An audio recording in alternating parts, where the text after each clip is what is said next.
Estamos live, gente, estamos live. So, nada, vamos a darle un tiempito para que la gente ¿verdad? Se active. Okay. Ahora mismo no tenemos nadie. Okay.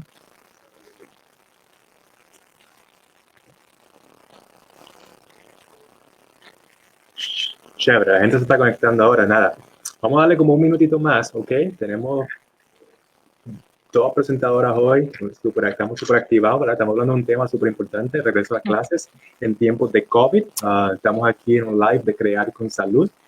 Somos un non-profit que está radicado en Puerto Rico, ¿verdad? Hacemos actividades educacionales, actividades sin fines de lucro, y nos dedicamos, ¿verdad? Somos psiquiatras, la mayoría de nosotros somos psiquiatras, pero también tenemos maestros, trabajadores sociales, trabajamos con paramédicos y todo profesional y voluntario, ¿verdad? Que nos quieran hacer parte de las actividades y promover más actividades en las comunidades. Hemos estado haciendo trabajo desde 2015, nos unimos en 2017 bajo un solo nombre, Crear con Salud, y hemos ido a Puerto Rico varias veces, ¿verdad? En los últimos 2-3 años hemos estado en Puerto Rico por 22 veces. Y nada, siempre llevando actividades educativas, charlas a otras non-profits o organizaciones sin fines de lucros o escuelas y otras comunidades. Hoy tenemos 2 invitadas. La primera invitada es la doctora Martínez, ¿verdad? Una psiquiatra de niños y adolescentes.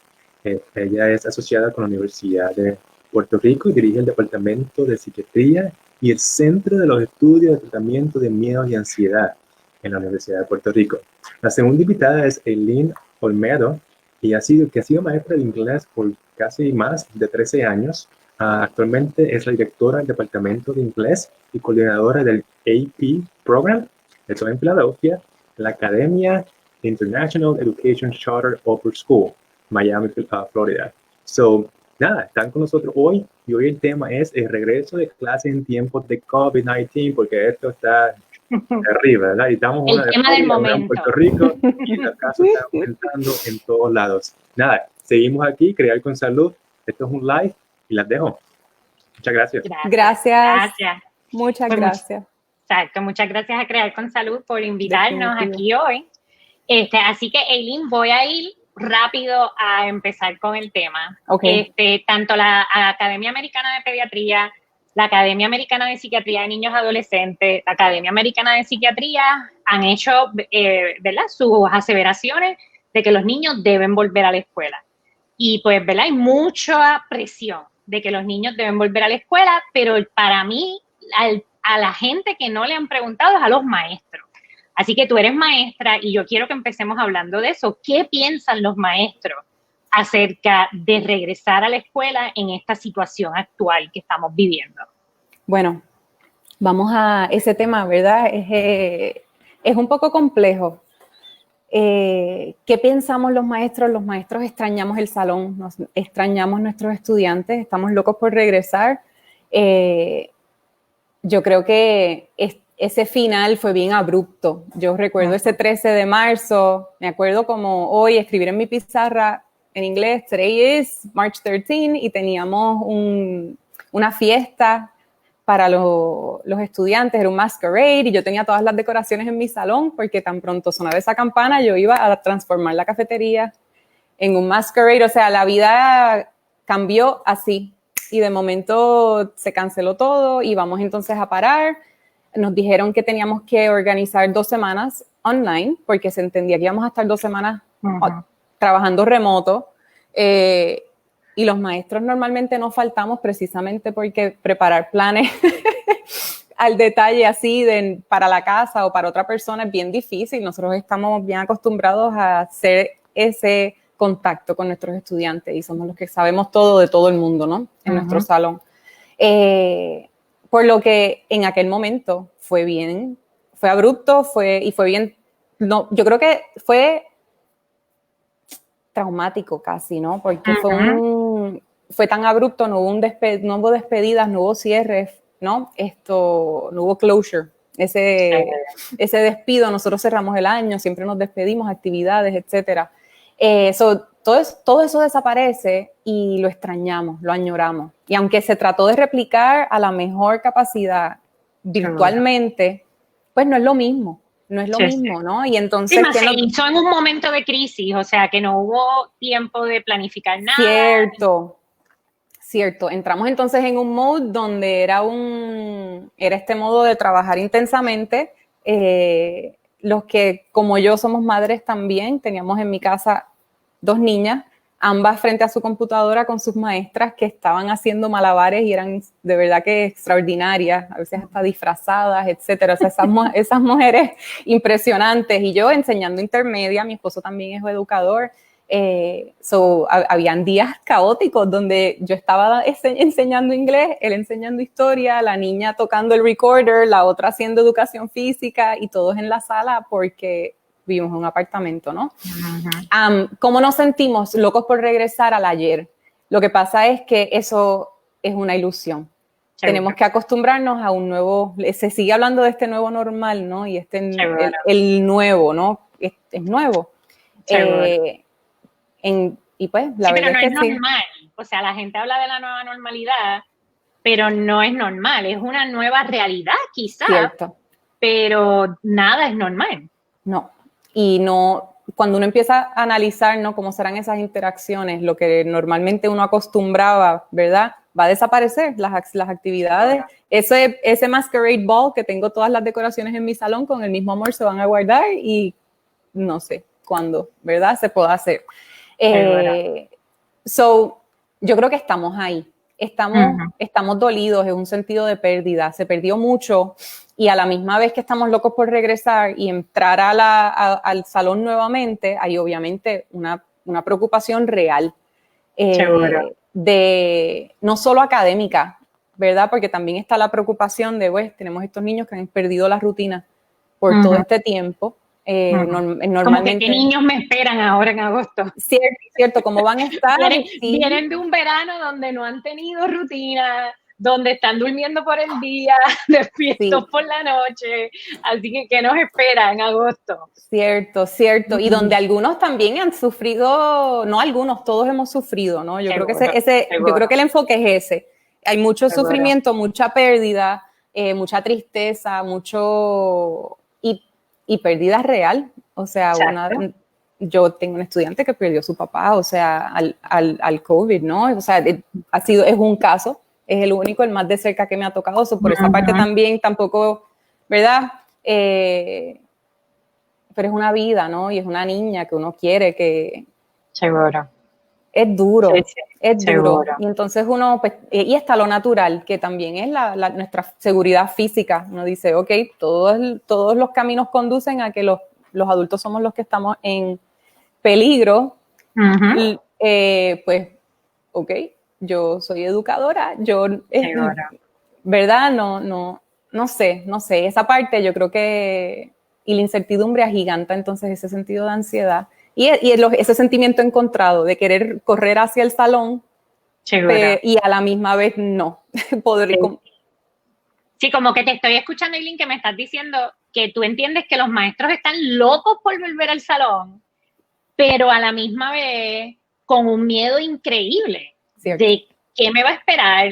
Estoy segura en el salón, o sea, voy a, ¿verdad? ¿Cómo poder balancear esas dos fuerzas tan grandes? Y cómo tú sientes, ¿verdad? Yo sé que tú estás en Florida, nosotros estamos acá en Puerto Rico. ¿Cómo tú sientes que tu escuela se está preparando, las escuelas en general en tu área? ¿Qué tú piensas acerca de esa preparación de las escuelas? Eso ha sido interesante porque muchas administraciones se están organizando bien distinto. Y ahí entonces pues se dejan saber muchas cosas, ¿verdad? De cuán proactivos son o lo opuesto. En mi caso, de verdad que bendición total, en mi administración es bien organizada, bien proactiva y ha estado en comunicación conmigo y con nosotros, por lo que yo me he sentido que ellos han estado en control, ¿no? En todo momento. Que obviamente hay incertidumbre porque los veo a ellos también como administradores en esa preocupación, ansiedad de mantenernos a nosotros seguros, a los estudiantes, de abrir, de tratar. Uno quiere, yo creo que es hasta innato del educador y eso lo había notado cuando al mudarme, ¿no? En Puerto Rico yo era parte de una comunidad espectacular, unos maestros usted tenga, y de una calidad humana increíble. Yo jamás pensé que yo iba a llegar a una escuela y ver lo mismo, porque había una parte de mí, el ingenuo al fin, que pensaba que era exclusivo de esa comunidad o exclusivo de Puerto Rico mismo. Pero llegar acá y darme cuenta que no, que los maestros como que tenemos una fibra que nos une, y es que esa pasión por educar, por los estudiantes, por dar el todo, ¿no? No. Y al tener eso en común, ¿no? Ha sido bien bonito ver a mis compañeros de trabajo aquí y con los que me mantengo en contacto en Puerto Rico también. Estamos todos en esas, buscando cómo podemos ser súper efectivos. Pero ¿qué trae eso? Eso trae una especie de ansiedad más añadida, porque no podemos ser todo para todo el mundo. Seguro. Y yo veo mucho, eso lo veo en todos los maestros, ese deseo de, ok, nos vamos online, pues voy a ser la mejor maestra online a vida y por haber, y no duermo estudiando, y me llevo a la casa todos estas personas, estos niños, cómo ayudo a fulanito y cómo ayudo a menganito, y entonces hay un desgaste, que es lo que yo noto ahora. Yo creo que normalmente en el verano uno se recarga, este verano no ha permitido eso. Y yo creo que algo que ocurrió, ¿verdad?, con el movimiento en crisis que tuvimos que todos hacer, fue que no habían unas barreras claras entre lo que era el tiempo de trabajo, el tiempo de familia, y para los niños igual, no estaba claro cuál era el tiempo de la escuela, cuál era el tiempo de la casa, y eso era drenante. Y Cierto. definitivamente ahora en agosto no podemos volver a eso, porque no podemos aguantar un año, ¿verdad? Si es que pudiésemos estar un año, ¿verdad?, en esta situación. Uh-huh. O sea, que cómo nosotros podemos crear esas rutinas para asegurarnos de que podamos tener, pues, un horario que sea de trabajo o de escuela, y un horario de descanso, de recargar, de hacer las actividades. Y de nuevo, con los niños y los adolescentes es difícil porque no hay actividades extracurriculares. Muchos de los deportes que ellos practican están cancelados, actividades de grupo están canceladas. O sea que es tan difícil poder proveerle esa rutina que nosotros quizás estamos acostumbrados a darle. O sea que, ¿qué recomendaciones tú tienes? Cierto. Moviéndonos ahora para agosto, pensando en, ok, ya tuvimos la experiencia de lo que pasó al final del semestre, ¿cómo podemos hacerlo más saludable en esta, ¿verdad?, en este agosto? Definitivo. Ahí yo creo que es bien importante saber quiénes somos. Quiénes somos como familias, quiénes somos como trabajadores, ¿verdad? Me incluyo como educadora y madre, ¿no? ¿Cómo somos y qué necesitamos? No todos, no es como en inglés le dicen el cookie cutter, no todo lo que le funciona a un niño le funciona al otro, no todo método, ¿verdad? Y uno mismo también, hay que conocerse. Y en mi caso, a mí me ayudó mucho, pero no es una espada de doble filo, no sé si es lo que me ayuda o es mi vicio, ¿no? Cuando yo estoy haciendo mucho estrés, ¿verdad? Yo entro en hiperorganización, la limpieza, la limpieza, el orden, la rutina, y es un taca-taca, ¿no? Las nenas me relajan y todo. Todo bajo control. El taca-taca de mami, ¿verdad? Y es fuerte, ¿no? Y ahí yo, pues, tengo que también aprender a separar a mis hijos el medio de Eileen y de mami. Pero a nosotros no funciona la rutina, ¿verdad? Y poder establecerla y decir, ok, vamos a hacer X cosas hoy.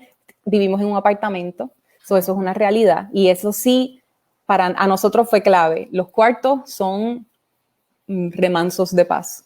Okay. Ahí está la cama, ahí están los libros para leer, los juguetes, pero trabajo en la cocina o en la sala, en la mesa de cocina, por ejemplo, en el comedor, lugares comunes donde pudiéramos entonces... Sí, que claramente demarcar cuál es el área del trabajo y cuál es el área de la relajación o del despejo, ¿verdad?, de la diversión o del entretenimiento. Eso a nosotros nos ayudó muchísimo. Yo tenía unas canastas y entonces estaba la canasta con la tecnología, la canasta con los materiales y entonces las guardaba. Es cierto que todos los días había como que una transformación. La noche... Cuando como a las 4:30, desaparecía todo lo tecnológico y luego de nuevo a las 7 de la mañana, mágicamente la casa de nuevo parecía una escuela. Y eso nos ayudó a nosotros mucho. pues sí, yo creo que establecer rutinas, conocerse, yo creo que también es importante en este proceso. Las escuelas, de nuevo, hay algunas que nos están pidiendo decidir dónde vas, si tu hijo viene fully online o viene híbrido o viene, por lo menos aquí en Estados Unidos se están ofreciendo varios modelos. No es solo venir o no venir. Sé que en Puerto Rico hay escuelas que no, que están diciendo todos vamos a abrir, vengan, vamos a hacer el social distancing, etcétera. Cada escuela tiene una fórmula. Seguro. Y en ese proceso de decisión tenemos que tener en consideración de nuevo nuestros hijos, nuestra familia, que es mejor para todos, ¿no? ¿Cómo se va a ver la escuela en ese new normal? Y si en efecto ese new normal es mejor que lo que teníamos, ¿no? Sí, y por ejemplo, yo tengo muchos pacientes que les fue de maravilla con la enseñanza en línea. O sea, se organizaron mejor, se podían enfocar mejor, estaban más involucrados en su enseñanza.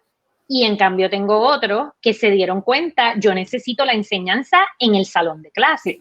Y yo creo que eso también es algo que nosotros los papás pues tenemos que considerar de nuestro hijo. O sea, si nuestro hijo pues es un hijo que necesita esa enseñanza en el salón de clase, pues quizás tendríamos que ver, ¿verdad?, cuántos riesgos estamos dispuestos a asumir, ¿verdad?, dejándolos ir y evaluarlo, mientras que si le fue bien en línea y tengo esa opción, pues quizás es más fácil tomar esa decisión, pero ¿verdad?, tengo en cambio, ¿verdad?, otros pacientes que les afectó grandemente, inclusive, ¿verdad?, han desarrollado síntomas de depresión por estar desconectados socialmente, como yo muchas veces traigo, o sea, sobre todo los adolescentes, básicamente le hemos parado su desarrollo por completo. O sea, ellos se supone que estén pensando en su futuro, socializando, desarrollando relaciones interpersonales, y eso no se puede hacer desde el cuarto. No. Es difícil, por eso, ¿verdad?, las academias, ¿verdad?, de profesionales, pues hacen énfasis en la importancia, porque nos hemos dado cuenta que la escuela no es solamente ir a aprender datos. La escuela es el lugar donde nosotros le enseñamos a nuestros niños a socializar, a desarrollar relaciones, a tomar decisiones. ¿Cómo tú vislumbras como maestra? Si nos vamos a suponer que la situación se pone bien complicada y nos tenemos que mantener en línea, ¿cómo las escuelas pueden mantener esa parte del desarrollo socioemocional a la par con el desarrollo, ¿verdad?, académico? Me encanta que traes ese punto porque, definitivamente que te quiero contestar la pregunta. Nosotros acá, por lo menos acá en Miami, ese es el plan, incorporar en nuestra enseñanza lo que acá le llamamos ese social emotional learning, que ya se estaba incorporando antes. Ya sabemos que vamos a tener los entrenamientos necesarios y que vamos a tener la ayuda también, porque no solo como maestros podemos atender esas necesidades, ¿no? Pero podemos detectarlas, ¿no? Nosotros también, de la misma manera que tú mencionas, los estudiantes que les funcionó en línea mejor que el salón y versus los estudiantes que no, ¿verdad? Fue fascinante ver a mis nenes, porque ellos son mis nenes siempre, verlos transformarse y decir, wow, fulanito está entregando todo su trabajo, me escribe súper bien, me está haciendo todo súper bien. Evidentemente, el ambiente social era... lo distraía entonces de lo académico. Y al eliminar esa presión social, pues habían estudiantes que estaban enfocados y de la misma manera habían otros que no podían, porque es que su forma de aprender era cuando la maestra le pasaba por el lado y le decía, vamos, ¿no? Le hacía falta ese contacto físico y el visual, y hubo algunos que les costó muchísimo y tú los veías, ¿no?, apagándose. Y eso es interesante ver que lo vi también en los maestros. Súper interesante, no lo había pensado, pero definitivo. Cuando entonces nosotros, algo tan sencillo como saludarnos por las mañanas, eso desaparece. Uno está aislado y tu enfoque es tú y tus estudiantes, pero darnos cuenta, y eso lo hemos hablado como equipo y lo queremos atender. Eso, que el año pasado, por ejemplo, teníamos reuniones reuniones de departamento por Zoom y teníamos reuniones de facultad completa también por Zoom, que era como el Brady Bunch, todo el mundo y las 1000 páginas porque somos muchos, pero no había esa conexión, ¿verdad? Que entendemos que ahora tenemos que atenderlo y organizarlo y programarlo y decir, ok, no nos estamos viendo si vamos a estar en línea, ¿verdad? Porque todavía, por ejemplo, aquí en Miami, estamos en esa incertidumbre de que estamos en la fase 1, es altamente probable de que no lleguemos a la fase 2 y no podamos abrir, pero queremos abrir, así que estamos todavía en el, vamos a ver. Pero anticipando, ¿verdad? Ya estamos hablando de que tenemos que organizarnos y decir, ok, los martes por la tarde nos vamos a reunir como departamento, tocar base, un poquito con intención, porque antes nos dejábamos llevar de que, hey, sonó la campana, yo salía al pasillo y ahí hablaba con mi compañera y intercambiábamos ideas y después almorzábamos juntas. Ese elemento de socialización de los maestros también desapareció.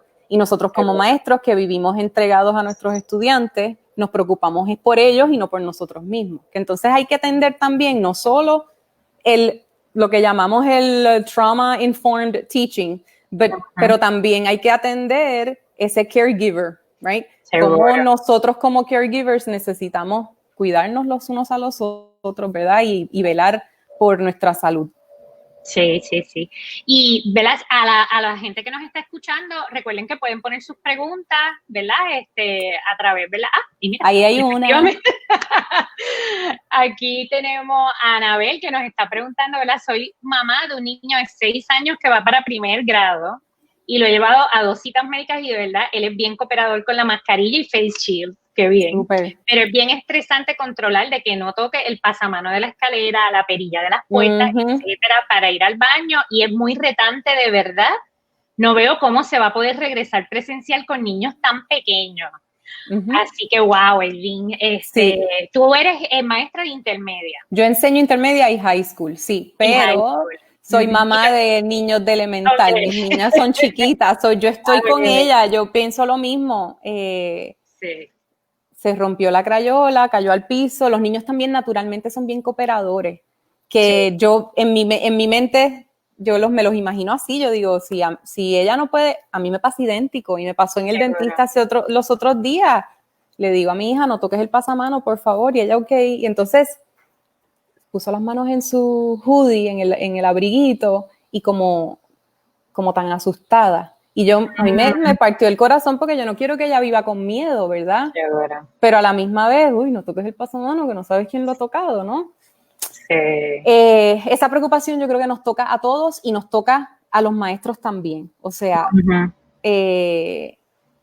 antes de esta pandemia ya yo me pasaba limpiando mi salón, nos pedimos Lysol, yo no sé ustedes, pero aquí nosotros pedimos como donaciones, traigan y el hand sanitizer y el spray Lysol, uno le echa a los escritorios, o sea, así vivimos los maestros, porque sí, es una preocupación real. ¿Qué podemos hacer como padres? Tratar de fomentar sin miedo esos hábitos un poquito más exagerados, ¿verdad? De higiene, lavarnos las manos, tener ese hand sanitizer, que tengan su propio equipo ellos en su bulto, cartuchera, etcétera.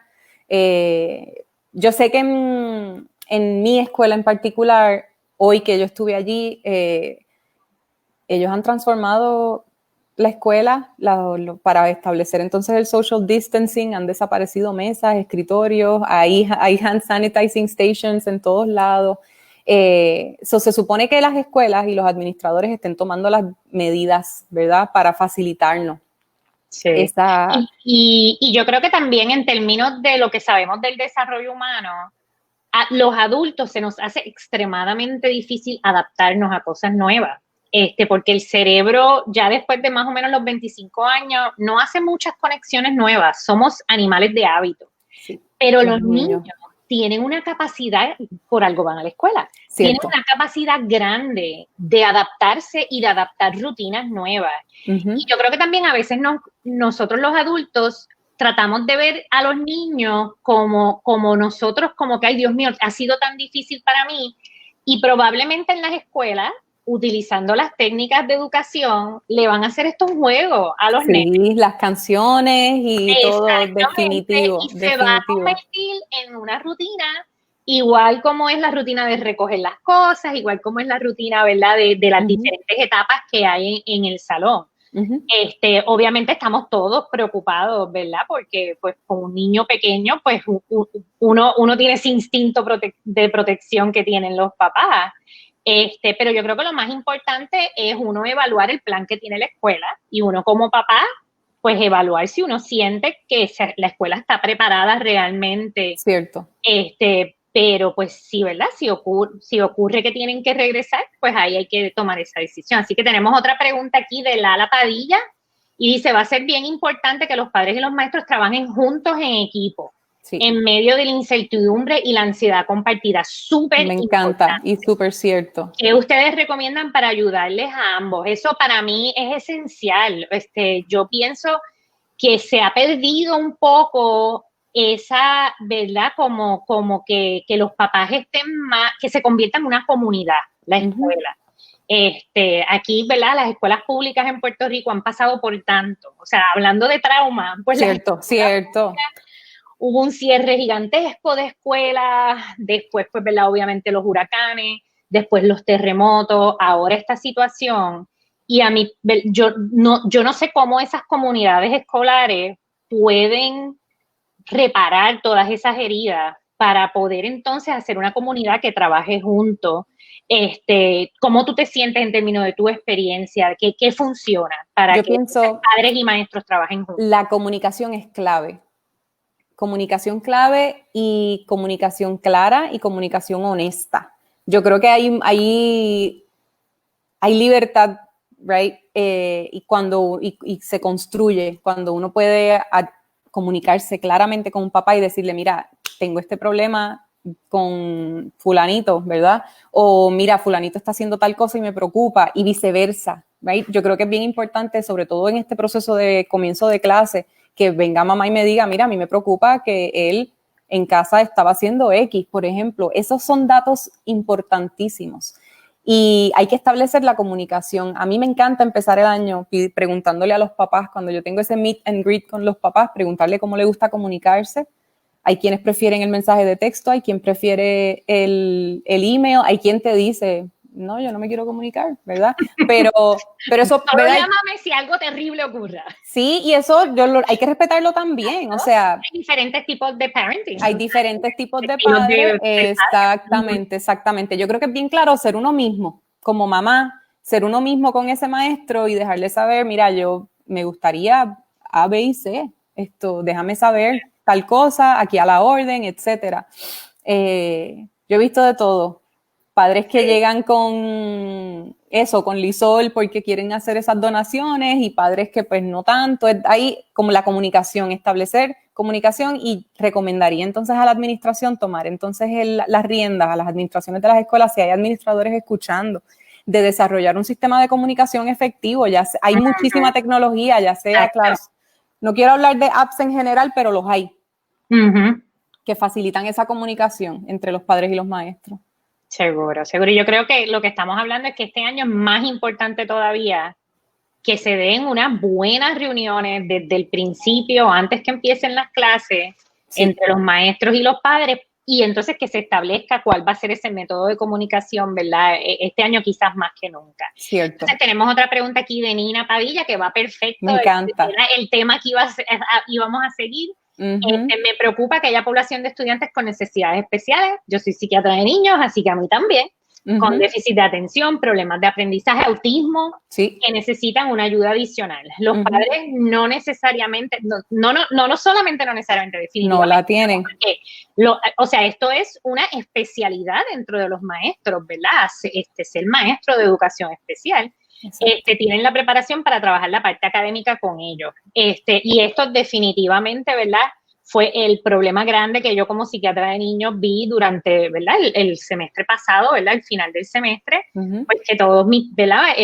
Muchos de mis pacientes, pues los papás literalmente tuvieron que, si tenían que trabajar, tuvieron que dejar de trabajar y sentarse al lado de sus hijos, ¿verdad? Con estas condiciones, ¿verdad? Que requieren un aprendizaje especializado. Yo sé que por lo menos aquí el Departamento de Educación en Puerto Rico pues está considerando que si no se pudiese empezar presencial, por lo menos en algunos grupos de educación especial, que son grupos más pequeños, más fácil, ¿verdad? La parte de mantener el distanciamiento, sí empezarlo presencial por esta misma necesidad. Y hay muchos grupos, ¿verdad?, de expertos en educación que han establecido que a las poblaciones con necesidades de educación especial no hay manera de hacerlo en línea. ¿Cuál es tu experiencia, Eileen? ¿Cuál es tu recomendación como maestra? Bueno, nosotros acá en Miami y en mi escuela específicamente, en nuestra escuela tenemos una persona que está encargada, ¿no?, de los casos de los niños que tienen sus necesidades especiales. Él nos llamó a todos y nos dio una reunión y nos explicó cuáles eran los acomodos que teníamos que hacer y que podíamos hacer. Nos explicó cómo adaptarlos a la tecnología, porque, por ejemplo, estábamos utilizando un programa que era la primera vez que lo estábamos usando y nos dimos cuenta que podíamos repetirle las pruebas que el sistema daba a los estudiantes, y eso era un acomodo que fue razonable para muchos de estos estudiantes. O sea que, sí, de nuevo, si hay administradores escuchando, yo creo que, y padres, no, es clave que tu escuela tenga las herramientas para ayudar a tu hijo y para entonces partir de ahí, ¿no? Y las escuelas, si no la tienen, buscarla, porque existe. Sí, hay muchas formas. Sí. Nosotros, por ejemplo, podíamos entonces hacer en Zoom ahí los breakout rooms, donde entonces tú podías por ejemplo, decir, ok, pues nosotras dos vamos a tener ahora esta conversación y el resto están en otro cuarto virtual. Y entonces ahí se daba educación entonces especializada. Luego nosotros también hacíamos la flexibilidad de decir, ok, terminé mi clase, pero necesito y en privado le dejábamos saber a los estudiantes, en el chat en privado, por favor, quédate al final de la clase y vamos a coordinar. Se hablaba mucho y estábamos en el teléfono y hablando con los papás, mucha comunicación, de nuevo, volviendo a la comunicación. Esto no está siendo efectivo, necesito más tiempo para que, ¿verdad? Sigo hablando de fulanito, sigo hablando de él, pero de que fulanito venga y se quede más tiempo, o etcétera, ¿no? Es importante, yo creo que es bien importante como padres conocer nuestras escuelas y nuestra comunidad y entonces identificar esas personas que nos van a ayudar. Sí, y yo creo que, ¿verdad?, es importante que se supone que el niño mantenga el plan educativo individualizado que tenía cuando la escuela, ¿verdad?, en los tiempos de la normalidad. Completamente. Se supone que los mismos acomodos se mantengan. O sea, que pues no hay razón por, si vamos a suponer que vamos a estar completamente en línea, pues como tú muy bien estás trayendo, si el niño tiene el acomodo de tiempo extra, pues hay que buscar la manera de darle ese tiempo adicional. Definitivo. Dentro del ambiente, ¿verdad? En línea, la parte de más tiempo en los exámenes, de todo eso. Cierto. De hecho, tenemos que buscar la manera de hacerlo. Nosotros también reevaluamos en ese momento, o sea, en abril estábamos mirando, mira, este estudiante no está, necesita más y ¿qué más le podemos dar? Tiempo extra no es suficiente, ¿verdad? Y en la marcha hubo que entonces buscar. De nuevo, los maestros estamos siempre buscando cómo seguir ayudando, ¿no? Yo creo que esa es la clave. Haciendo ya, obviamente, ya preparándonos para el nuevo año, haciendo las cartas, ¿verdad?, de las recomendaciones de acomodo, ¿verdad?, que yo como psiquiatra de niños muchas veces tengo que hacer. Y fue chistoso porque yo decía, espérate, tengo que pensar en acomodos nuevos. Sí. Porque tengo que pensar en acomodos. ¿Qué pasa si es virtual? Cierto. Entonces, pues ahora tengo como que esta carta de, ok, si es presencial, si es virtual, si es híbrido, y yo creo que nos toca a todos ser creativos. Definitivo. Cómo, ¿verdad? Quizás esto transforma la educación. Definitivamente. Y yo creo que necesitaba transformación. Es la única forma de verlo, arraigarnos al optimismo y a la creatividad innata que tenemos, de entonces decir, ok, ante la adversidad, ¿cómo vamos a innovar? ¿Verdad? Todavía en el corazón de cada educador y de cada escuela siempre está que los niños aprendan.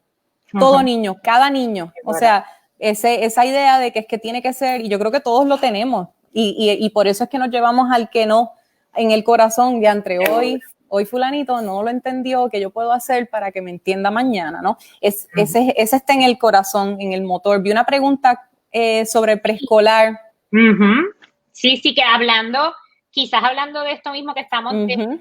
de la enseñanza, sobre todo socioemocional. Exacto. En preescolar eso es lo que ellos van a aprender. Ellos van a aprender a interaccionar unos con otros, a controlar sus impulsos, a seguir reglas.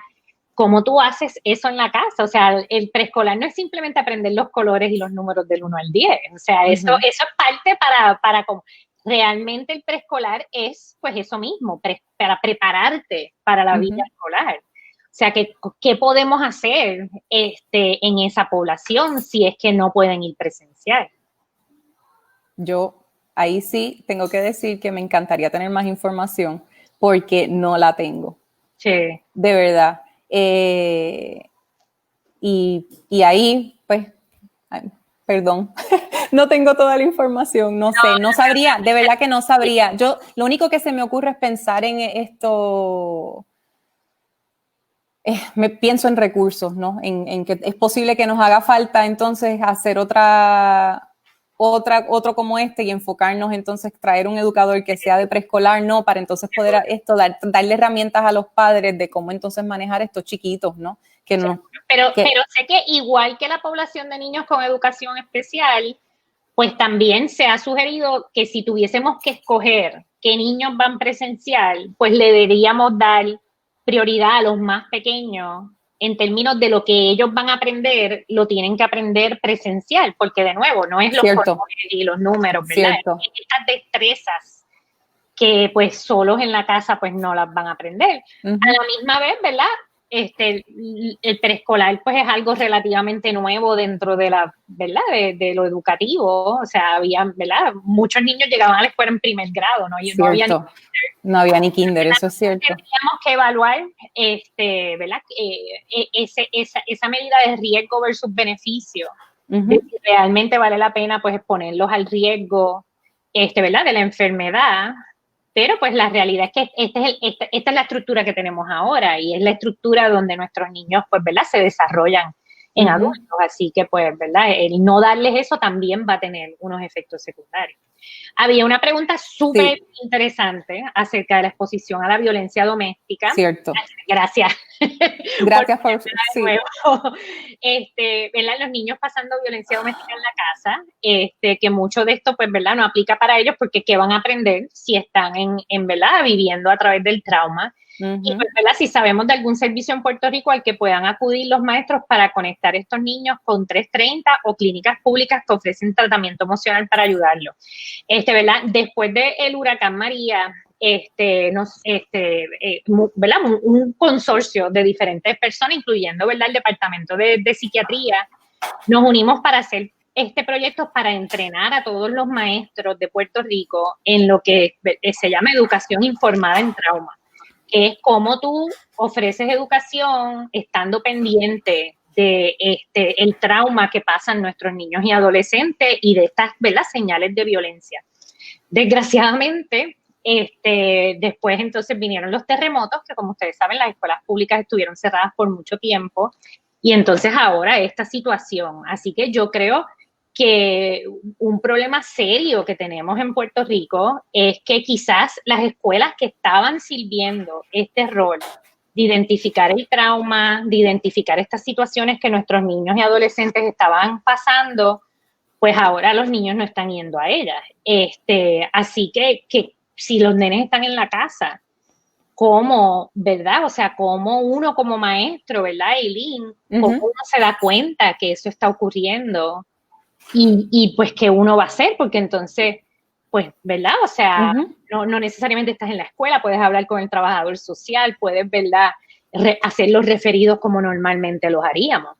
Hablando de la innovación, una de las cosas que nosotros hicimos acá o hacen, ¿no? Es el que a nosotros los maestros nos entrenan en lo que llaman acá Mental Health First Aid. Y fue interesante notar entonces, y de nuevo en conversaciones con la consejera de la escuela, notar a los estudiantes cuando tú los veías retraídos, cuando de momento, por ejemplo, la cámara estaba aquí, ¿verdad? Y era esto, el hiding, están escondiendo algo, ¿no? Algunos tú sabes que es porque whatever, no quieren o lo que sea, pero habían algunos, y uno lo notaba precisamente por el cambio marcado ¿no? Si ese estudiante estaba en la escuela con, ¿verdad? Feliz o contento, ¿verdad? Y de momento y nos pasó notarlo. Pues en nuestro caso es identificarlo y referir. Aquí estamos entrenados a identificar y referir, y entonces es la psicóloga de la escuela que entonces es la que llama y se encarga de toda entonces esa parte de hacer el diagnóstico, ¿cómo es? El assessment, ¿no? De ver qué es lo que está pasando y cómo poderlos ayudar. Pero esas son las señales. Y hablando de innovación, en el salón de clases se ve distinto en persona, ¿no? Pero entonces en la cámara había que rápidamente darse cuenta, ¿no? ¿Cuáles son las señales? Sí, y quizás ahí, pues, ¿verdad? Nos va a tomar a nosotros fomentar el que hayan entonces colaboraciones con el Departamento de la Familia, colaboraciones con la policía, con todas estas diferentes agencias, porque el niño no lo tenemos en la escuela, no lo podemos proteger, ¿verdad? Si uno está bien preocupado por un niño, uno se puede hacer custodio de ese niño en lo que, ¿verdad? Todas las agencias llegan, pero no estamos en esa. Así que eso es una pregunta súper importante que tenemos que traer. Una preocupación muy válida. ¿Cuál va a ser qué es lo que se va a seguir para, si tengo un nene, yo maestro, tengo un nene que veo en la escuela algo que me preocupó, pues cómo yo voy a hacer ese referido y me voy a asegurar que sea atendido por las agencias que le toca hacerlo, ¿verdad? Si no lo tengo en la escuela. Definitivo. El equipo de la escuela, ¿verdad? El trabajador social, desgraciadamente aquí en Puerto Rico, las escuelas lo único que tienen son trabajadores sociales o consejeros, ¿verdad? No hay psicólogos en las escuelas como tal, así que eso también limita porque, el trabajo que se puede hacer en las escuelas públicas principalmente. Pero quizás entonces nos toca a nosotros pues exigir que existan entonces estas alianzas entre agencias para poder atender este problema que sabemos que va a surgir. Sí, definitivo. Aquí Luis Muñiz nos dice qué sugerencias pueden ofrecer a los maestros que estarán todo el día con los estudiantes, ya que hay instituciones que ofrecerán los servicios en el salón y los estudiantes no pueden salir al patio. Ay, qué pregunta más buena. El maestro no tendrá tiempo de preparar ni de descansar y los niños van a tener toda esa energía contenida ahí en el salón. Los nenes, o sea, sobre todo si son niños pequeños, necesitan moverse. Así que, wow, si eso, ¿verdad? Tú estás en escuela intermedia, que definitivamente se necesitan mover. Cierto. Si ese fuera el caso, ¿verdad? ¿Qué tú recomendarías como maestra? Cierto. De nuevo, ahí en el tema de la innovación, volviendo a cambiar la dinámica, yo creo que tenemos que transformar nuestra visión del salón mismo. Y si las condiciones del tiempo lo permiten, es posible que haya que considerar decir, ok, este grupo lleva ya demasiado tiempo adentro, vamos a establecer entonces ver si podemos lograr que ellos caminen, vamos a, en mi caso es poesía o literatura, vamos a discutir este poema debajo de aquel árbol y nos sentamos en un círculo grande, bien amplio, o sea, yo creo que hay que empezar a tomar ese tipo de decisión donde miremos la escuela no solo como cada salón, sino los espacios, cómo podemos utilizar estos espacios que tenemos, porque muchas escuelas tienen espacios abiertos donde uno puede entonces decir, ok, vamos a sentarnos acá, porque va a hacer falta el cambio de ambiente, inclusive dentro del salón, del concepto de la escuela. Sí. No, y pensando en los maestros que necesitan un tiempo para no tener niños gritándoles alrededor, pues quizás, ¿verdad? En términos de las administraciones de las escuelas tienen que pensar en eso, que quizás pues haya un momento dado al día, ¿verdad? Sí. Una hora o algo donde entonces un maestro lo sustituya. Una rotación. Exacto, ¿verdad? Sé que estamos tratando de que haya el menos contacto posible entre personas porque es lo que el control de infección nos está pidiendo, pero es cómo hacemos eso y balanceando la salud mental de todo el mundo. De todo el mundo. Que estamos atendiendo, pero de los maestros, del equipo, de toda la comunidad escolar. Aquí Vane nos dice cómo balanceas tu seguridad y la de tu familia con la responsabilidad de educar. ¿Vas a tener que hacer sacrificios y cuáles? ¡Wow! ¡Qué pregunta fue! Pero yo creo que Ingrid se la estaba esperando. Bueno, ¿cómo la balanceo? ¡Wow! Yo creo que todos los días esa es mi gran aspiración, lograr balancear Yo creo que lo mencioné en algún momento, ese rol de cuando soy Eileen y cuando soy Missy Olmedo y cuando soy mami, es complejo. Es complejo porque naturalmente no son todas esas personalidades están en mí. En cuanto a sacrificios, nosotros estamos ahora mismo en ese mismo bote de decidir qué es lo que vamos a hacer. Acá en Miami tenemos esa opción de si vamos a escoger presencial para nuestras niñas o virtual para nuestras niñas. Y yo como maestra, mi única opción es regresar al salón, ¿verdad? Pues entonces uno se siente entre la espada y la pared y ahí mismo está, definitivamente que ahí mismo está esa encrucijada. No he tomado la decisión, la quiero tomar. No me siento convencida de un lado ni del otro, naturalmente. Precisamente por eso, el pasamano del que mencionamos ahorita, ¿no? Esa sigue siendo la preocupación que uno tiene. Uno dice, wow, uno quiere proteger a sus pollitos y proteger a los estudiantes también. Y ahí es que está, en la balanza, y nos toca como padres decidir, ok, qué es mejor para nuestras niñas ahora mismo y qué es mejor para nuestra familia, ¿verdad? Y yo creo que todos tenemos que tomar esa decisión, si estamos en el rol de tomar decisiones, ¿no? Y si que es una decisión bien individual de cada familia. De cada familia, cierto. Y yo, pues, ¿verdad? Hago mucho énfasis que lo que me va a funcionar a mí no necesariamente le va a funcionar a mi vecino.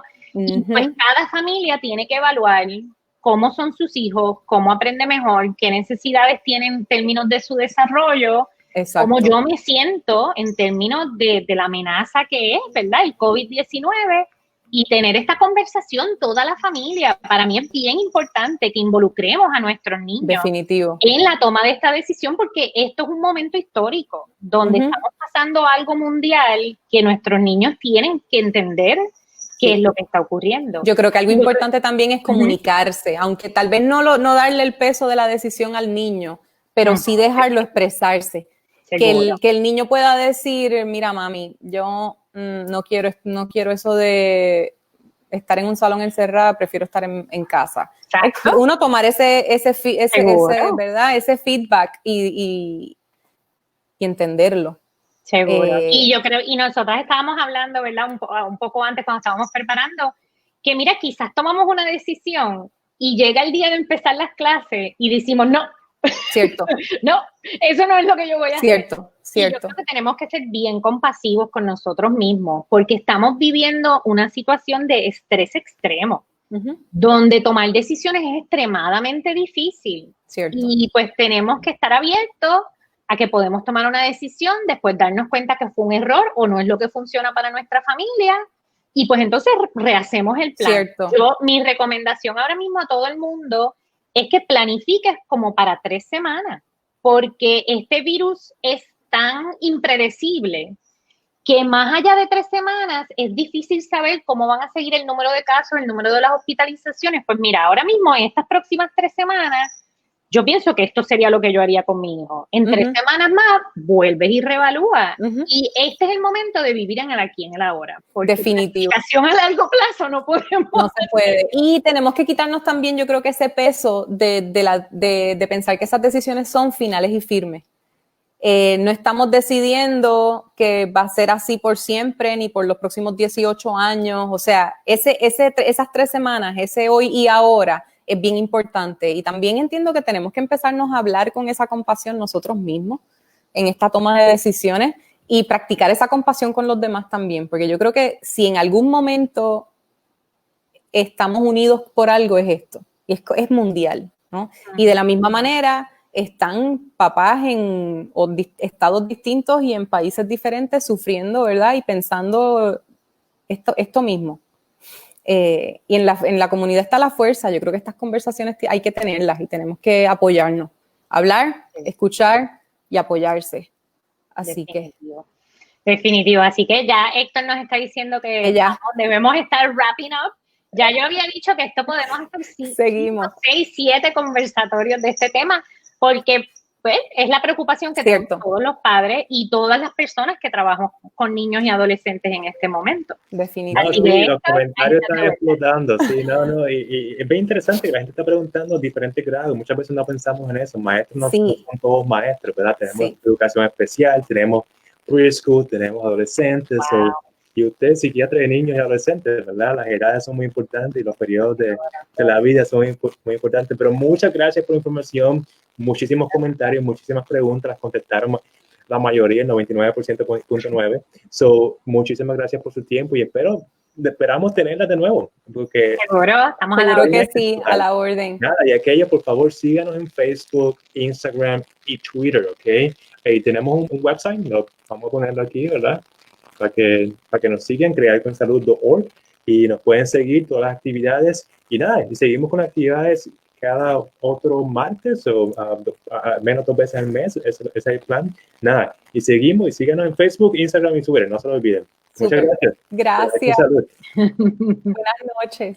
Buenas noches.